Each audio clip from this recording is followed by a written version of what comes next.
So you said you had the SL700s? Well, so the story goes like this. I remember those ads that they used to do of the SL6 and had that, that waveform thing of what was coming out of the tweeter. It was like perfectly shaped.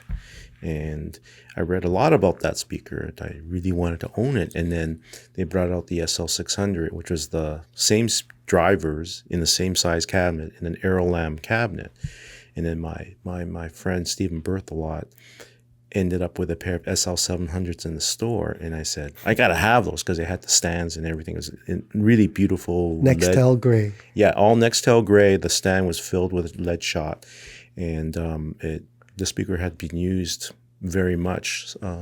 One of his clients bought it and basically had it in his house. And because he had small children, the speaker couldn't be... He actually fired the drivers into the wall so that his kids couldn't poke them. But then he decided that it's too much money at the time. It was, I don't know, $3,000, $4,000, something like that. He decided that he couldn't keep them, so he's going to sell them. I bought them for $2,000. I had to not eat for 6 months before I could afford them, but I had them in my living room for years and years and years. So ever since then, I had used it as part of a deal to buy something else because that's the way it worked. I've been looking for a pair of Celestion SL6s, 600s, or 700s, and a couple times I thought I might have gotten a pair of 600s, but then I decided I didn't want to spend whatever couple $100 it was to get it. And of course, it walks into the store, and then before I could even do anything, you bought it. Okay, wait. So let's start this video from this point.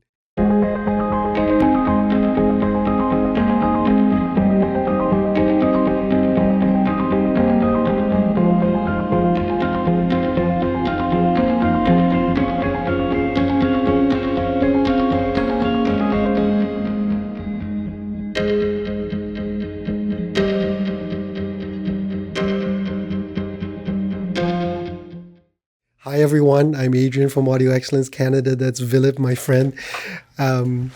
Hope you're all doing well. I'm constantly reminded that we should start the video this way. So if you want to fast forward, please do. But if you please don't. If you like this video, please share it, subscribe, and turn on the notification and give us a thumbs up. It really helps. Apparently, with the YouTube algorithm, it allows other audiophiles and music lovers to find our channel. And as you know, the money that we get from YouTube, we match and we donate to the Salvation Army. So help us out. So I was talking with Vilip a few days ago and trying to think about what else we wanted to cover because we get this feedback on some of our videos and direct emails to me saying, you guys always talk about Macintosh and Wilson and Sonus Faber and so on, and so first of all, let me explain how we review products or why we review the products that we do. Because we're a retail store, we don't want the perception that we review products that we don't represent. And then if we don't like it, then it's like, oh, well, you guys don't sell it, so you're putting other products down. And that's the furthest from the truth. There are lots of great products out there that we don't represent for various reasons that we like. We like very, very much. But for various reasons, we either don't or can't represent them. So we only talk, generally speaking, about the products that we own, that we represent. And so this way, if we talk bad about our products, it's okay. We own them. But then I thought maybe going forward, what we'll do is do a bit of a consumer's consumer's report? Yeah. We'll buy some of this stuff, and then this way we own it, and then we can talk, talk shit about it. Well, I mean, yeah, literally everything that we talk about in our, so-called reviews or our discussions are things that the store has already paid for. 100%, yeah. 100%, and we actually are able to hear it, even though sometimes it seems like, only for a very short time, but we actually do live with the product in the store, and over the course of time, we do get to hear it quite a bit. Yeah. So that's how we come up with products that we will talk about. And then I guess about 2 weeks ago, we got in a pair of the Wilson What Puppy 6s. among a whole bunch of other used equipment. And we did a video. Jerry will link to it about some of the used equipment we had gotten in at that time, and we had to repair them. The diffraction foam pads in the front had deteriorated because of the age, and so we had to scrape them off. And just a little hint: if you guys ever buy a pair of used Wilsons and you got to do the same thing, be very careful. You want to be extra careful and protect the floor, because as you scrape off the diffraction pad, the foam is very grungy and gets well, all over it the liquefies. place. Yeah, it gets all over the place. So just take your time with it. And then we had to repair the woofers, because the foam surrounds, again, over time had deteriorated. So our tech replaced the foam surrounds. And so all through this time, Vilip was bugging me. What do you think of these speakers? I heard the original 5.1s and I hated Wilsons because of the 5.1s. What do you think of the 6s? I said, I can't remember. It's been decades. And, I sold them, but, I loved them, obviously, but I don't remember what they sound like compared to the 5s. Anyway, after we finished repairing them, I think it was Jerry. Was it Jerry? You helped me out with the soldering of... Yeah, so we soldered the woofers back in. Jerry put the woofers back in, and I was out. No idea. Well, I was doing some stuff. I believe the story goes a little bit different than that. Okay, all right. You go ahead. We've had lots of Wilsons come through the store. Sophia's, Watt Puppies, and it's a big, arduous task to repair them and to fix them. Just by, replacing the diffraction pads and so forth. It's not an inexpensive operation. And I've never once wanted to hear what they were like. We do have a pair. You personally own a pair of Watts on the stands, which are actually the Puppies without the drivers. And to this day, I still have not heard them. We should open them up. Yeah, we should open them up. Yeah. They're it's in wrapped storage. up. Yeah. Yeah, and it is true. I really disliked the 5.1s. Yeah. When I worked at American Sound, that was our go-to most expensive speaker in the store at the time. And Angie made me sit down and listen to those things numerous occasions with basically everything that we owned in the store, which included, the reference audio research, which I really loved audio research, and it was just god awful. The speaker was not good. It was so in your face and bright, and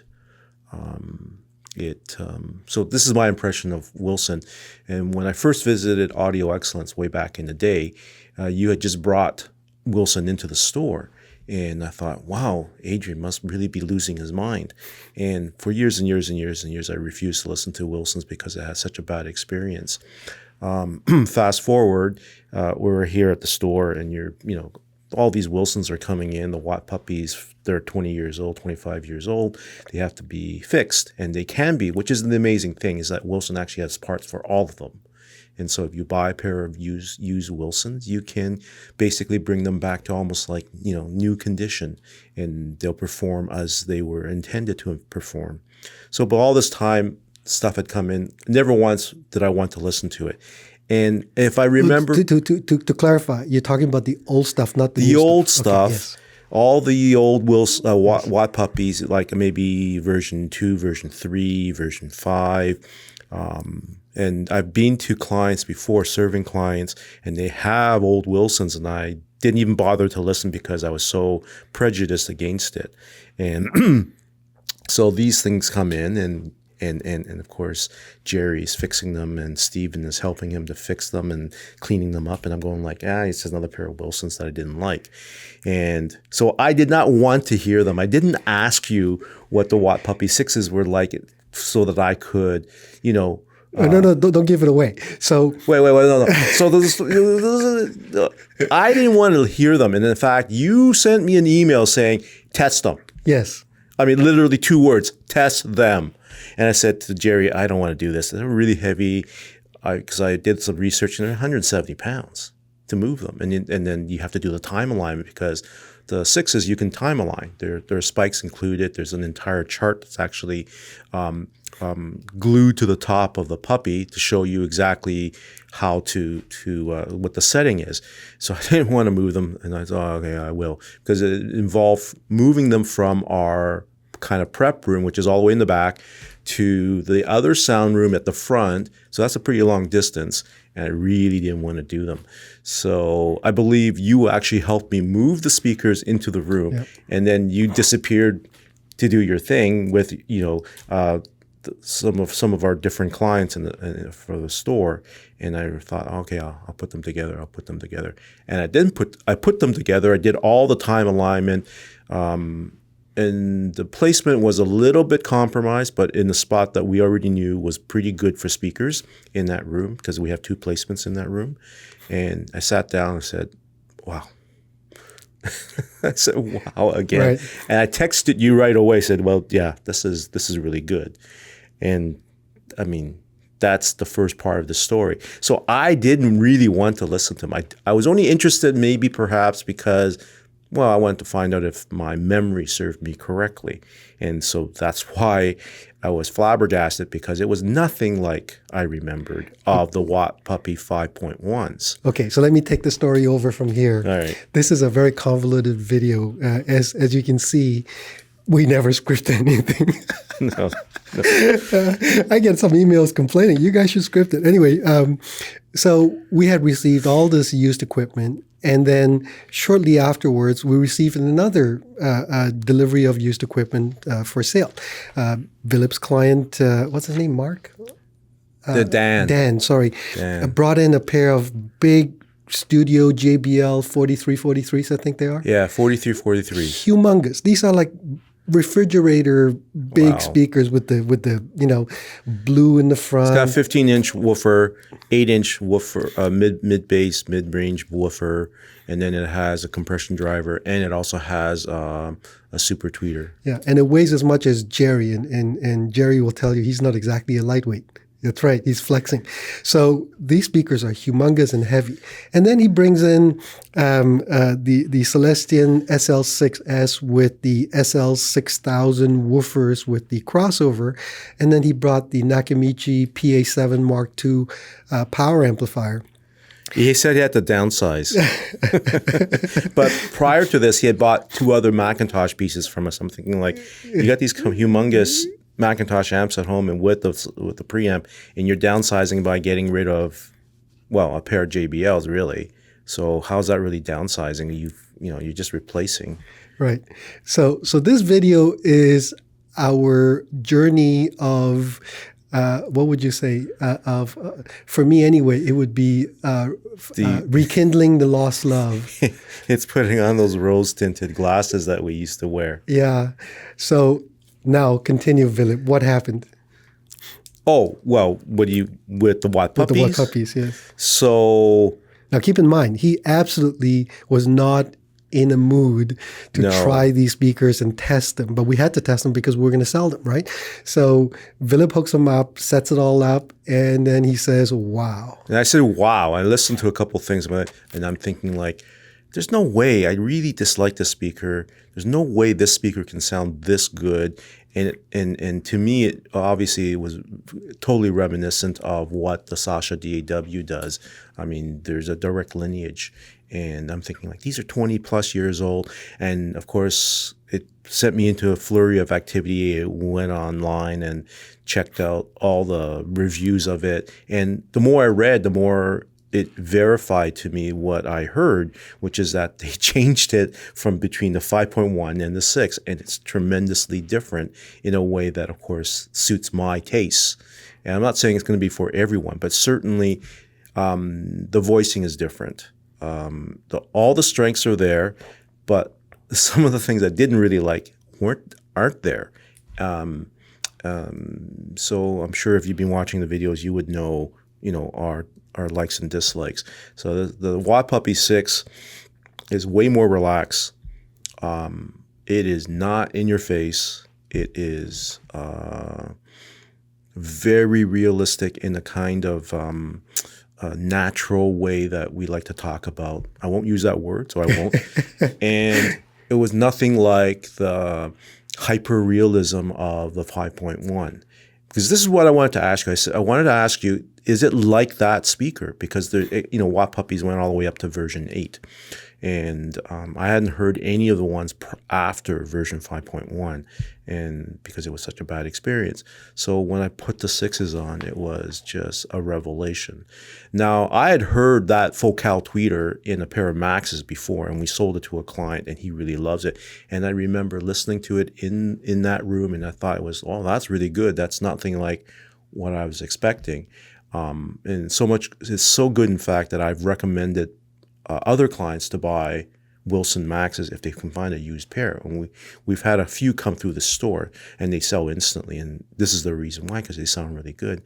And the Wild Puppy 6s were just like that. So the first thing after I did all my research and after I'd sent you that text was, how can I own these? Now, I say that a lot, but this time I actually followed through. So that's right. Hopefully the check cleared. Hopefully the check cleared. We'll see. Vilip actually took hard-earned money, and I have to give him tremendous props. He ended up buying the speakers, which is wonderful considering they're not exactly cheap. And Vilip buys a lot of stuff. To this day, he still buys a lot of stuff. But nothing more than like 2 figures. Right? He loved the speaker so much, he bought the What Puppy 6s. And congratulations. And so much so, tell them what you did to reinforce the decision purchase. You brought what from your home to test the speakers? So I obviously have been accumulating equipment, and there's a bit of buying and selling. I never make money on it, even though I work, in the industry now. So I brought, I got a pair of Kinky amps from my good friend Bernard, the old versions. These are very good solid state monoblocks, relatively inexpensive for the kind of things that we have exposure to. And I brought them in, and we'd heard them before in the store, but I brought them back in. And I brought both the Macintosh C2200, and I ended up with a Shindo preamp that was also relatively inexpensive for that brand. So I wanted to try both of them. And so what I do is I stay here after the store closes, and I hook everything up and I try it, because I know that room is really good sounding. We've had other people comment on it before. We've been very, very lucky that the rooms, as they are presently configured, are pretty good representations of the spaces people would have, and they do sound good. So it's easy enough to plop equipment down in there and test it. And that's what I did. And yeah, I was gobsmacked. I invited Lewis, our friend, and he sat there in the prime spot, and he was listening to the Shindo. And, I just want to get a sense of what that pair of speakers would do. And since I couldn't move the speakers easily to the spot that I'm thinking of, I decided to bring everything else here, and that's what I did. And both Lewis and I sat in that spot, and we listened to it, and it just verified everything that I was thinking, and it justified the expenditure. It's, and just to give you an idea, we listed those speakers for $77.50 Canadian on Canuck. And essentially I paid about $7,000 for them. So it's not like I got some super bargain. No, the store didn't make any money on the speaker, but our client received essentially the bulk of the purchase price. And so that's the service that we would do for our clients. It's not necessarily about, getting the most out of it. For us, we ended up with nothing. But I did get a pair of speakers. Our client received some money back for a product that he's had for 20 years. And then life goes on. And hopefully, we're able to leverage whatever we do here and create good feelings, and the store will prosper as a result. Yeah, I came in this morning, and I haven't, since the speakers have been fixed, I've literally had no time. The guys will tell you how busy I've been to listen to the speakers. So this morning I came in early enough, and I hooked up Vilip's system. So the Shindo RG's L preamp with the Kinky amplifier, and listened to the speakers. And boy, talk about memories! Wow, it's really, really good. Yeah, if I had heard the speakers first, I think I would not have allowed Vilip You have to buy them. understand that sometimes when things come through the store, Adrian has a habit of buying it for his collection, and he does have a collection. Now, it's not, I would say, super extensive, but there's a lot of nice pieces in there. Except I never get first dibs. Oftentimes the stuff will come in and then it's gone, and I don't even know that it came in. We do sell things here, Yeah, you know. yeah, we're supposed to. Yeah. So congratulations, Vilip. Well, thank you. Really well done. Congratulations. I'm very happy. It is the end of the path here. I never thought I would buy them, and I ended up buying them, and I have to eat my words. And you know, I can be wrong, not usually, but I can be wrong, and certainly, you know, it's a vindication of what I remember. But at the same time, I still think I learn something every day. And the great thing about working at the store, so much stuff comes through the store. You really get a chance to figure it out on the fly, and then you can also change your mind as, you know, as the state of the art fixes itself. Okay. Okay, so let me talk about my part of it. So as I mentioned earlier, Vilip's client brought in a pair of the Celestion SL6Ss and the 6000s. Now, back in 1988, I want to say 87, 88, I was in university, and I literally had no money. I had to work 2 jobs, and yeah. I can see some of you guys already holding up the world's smallest violin, playing me a song. And going to school during the day, working 2 jobs at night just to be able to afford to go to school. And I don't remember how, but I ended up at Babler Radio, one of the big stores downtown. And for some reason, I saw these little tiny speakers, and I asked to play them. And the salesperson was kind enough to do so. I found out that these were the Celestion SL6Ss. And the piece that he played, interestingly enough, was a piece that I had fallen in love with during that period of time. And he didn't know that I'd fallen in love with it. It was Mendelssohn's Violin in E, played by Jascha Heifetz. So he put on that same piece, and it instantly struck me. My heart started beating fast. I was getting all torn up and emotional. It was just absolutely gorgeous, the second movement. Absolutely just blown away by it. And I knew there's no way I could afford these speakers. I went home and I was in turmoil thinking, how do I do this? How do I make this happen? Keep in mind, back in the 80s, the minimum wage was $3.50. I still remember, was it $3.25? Yeah, it's $4 by that. No. I still remember it was like $3.25, $3.50. It changed. I was making so little money, and I was thinking, there's no way I can afford these speakers. And I literally never did. You know how the old question, if you are looking to buy an engagement ring, you know, how many? 2 months. Yeah, exactly. Say 2 months. Well, so I calculated out of curiosity, at roughly $3.50, it would be about 2 months worth of wages if I worked full time, and I didn't work full time. So it was the speaker that got away, and I completely forgot about them. All these years later, completely forgot about them. But in the back of my mind, I always remembered that sound, the beautiful sound.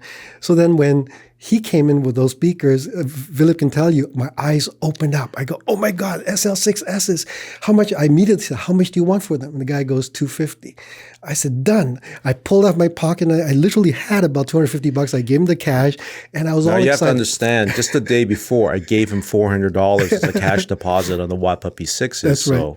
And the money was gone. I had to give it to the client. It wasn't my money anyway. So $250, I'm flat broke, no cash in my pocket, but I'm happy as a pig, and you know what? So excited.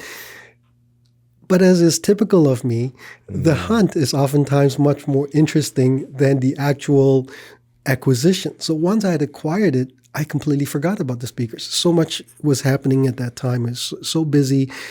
And I completely forgot that I'd bought these speakers. And the crazy thing is that they were sitting right in the front room, our greeting area, on top of these boxes that belong to one of the speakers here. And every day I'd walk by the speakers, and I would see them, and my heart would leap and go, it's not the most pretty speaker. Right, with the I grills own them on. now, but I forget all about them, and I kept forgetting to hook them up. until a couple of days ago when Vilip and I said, yeah, let's do this video. It'd be fun to do this video. And so I thought, well, I guess I should hook them up and see what they sound like, because after all these years. So again, this morning I came in, hooked them up at first to the little Blue Sound, what's that called? The powered amplifier Blue Sound. Power node. Power node didn't do a good job, and then the Hagel H95 was already there, so I connected to H95, and boom, wow, it was magnificent. And of course, I immediately had to play the Mendelssohn's Violin E, and wow, all the emotions started welling up. I felt so good about these speakers. And I tried to be critical. I tried to take my conscious mind and focus on what was wrong with these speakers so I could talk about it. And you know what? But instead of being objective, you're still subjective in that experience. Every time I tried to, my mind would drift back into how beautiful the sound was. Now, I'm not saying that the speakers are perfect. Far from it.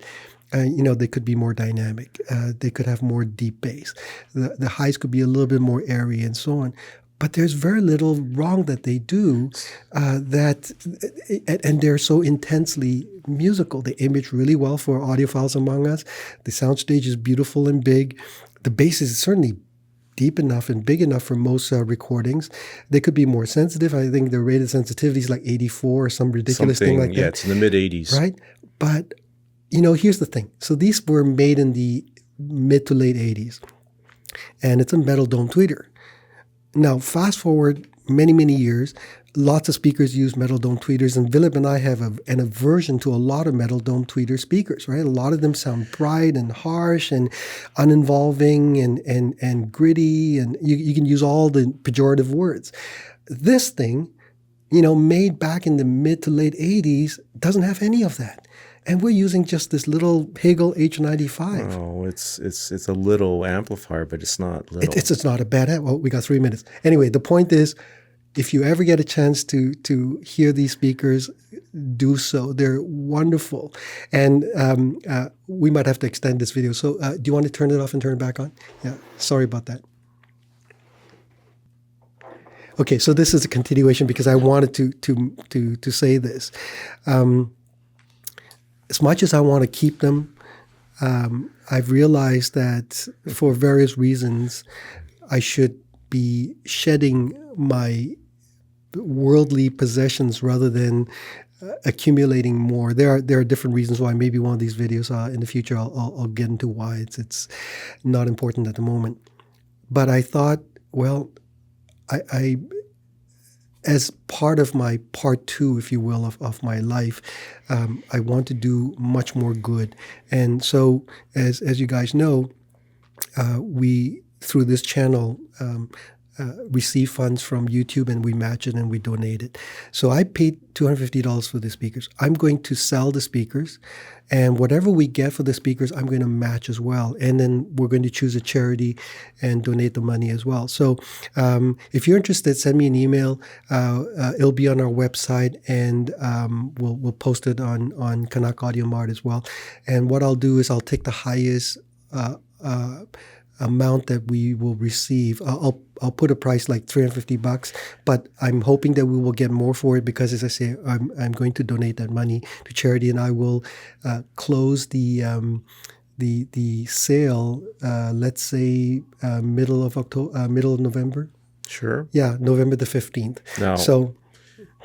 Used pricing on that speaker is actually in the $500 to $600 range. Okay, well there you go. So we'll figure out something and we'll post it. If you're interested in the speakers, check it out. And if you're interested in helping me support the charities, send me an email with the amount that you'd like to buy it for, and I'll match it and we'll donate that money to charity as well.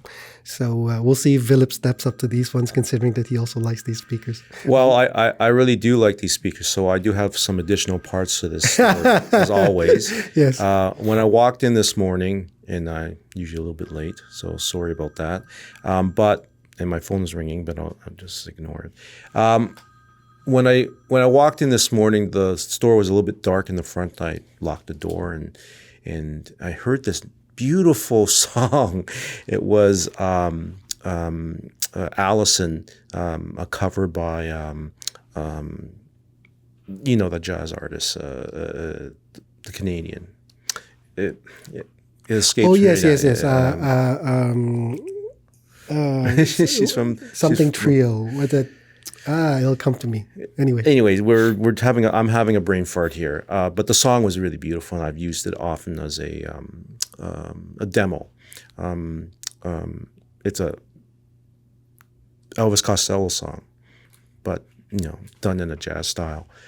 And I was hearing, well, what's going on? It's in the front room, which is probably not the greatest of our rooms. It's the least of our rooms. It's still a good sounding room, but there are issues with it because of the configuration and the size. But I walked in and thought, oh, Adrian put these speakers on the stands. And I just stopped. I sat down. I listened for a couple minutes, and I noticed it was hooked up to the Hagel H95, and I thought, yeah, that would be a really good combination. This is why the Hagel's so good. I mean, I'm promoting our own products here. So I just sat there and listened, and then Jerry, of course, came up and said, "Hey, we're doing the video. Come on, come to the back." And I said, "No, I got to listen to it for a few minutes," and that's what I did. And it is every bit of what I remember back in the day of that entire line of SL6, SL600, SL700. It has limitations, obviously, but within its range, like the LS35A, it has a beauty that is relatively unsurpassed. I would choose these over the 35A because they do a bit more. They're more of a wide bander versus the LS35A is a bit narrower, and obviously they're less fussy in their setup. And I've already owned essentially a version of this speaker, and I would own this again. So the other part of the story goes like this. I've been looking for a pair of Rogers Studio Ones for a long time. And I found an ad in Canuck that was about a pair of Studio 1As, and I did some research, and I realized this would be a good choice for me. And then I went and I had to drive quite a bit of a way to get to them, and then they were damaged. And I ended up buying them for like about $150. Now, they have the same tweeter as the SL6. So they use a Celestion tweeter to do the Studio 1A over the original one. And I took the speaker, I dropped it off at Frank Fabian's, the speaker shop. Highly recommended. They do very good work, and they fixed the surrounds. The woofers had some bad surrounds. I finally got the speaker back, and lo and behold, the SL6s show up. I'm thinking like, but within that range, that Celestion tweeter is used in a couple of different other speakers, and it's a metal tweeter, like you said. And at the same time, the way they voice it, they're making deliberate decisions. It's not necessarily the material of the tweeter that is as important. It's the entire package and how the designer has an idea about how it should sound. And if it matches up with the way you like things, then it's going to work out well. So you shouldn't just be, you shouldn't be prejudiced by the fact that, or biased by the fact that it has this type of tweeter. It can always sound good. So let's not be dogmatic about it. Just to clarify, I'm not, but and I won't mention brands because again, it's I don't think it's right, but there are brands of speakers out there that use metal dome tweeters, and in fact, a lot of them. And I've, generally speaking, not been a fan of most of the metal dome tweeter speakers.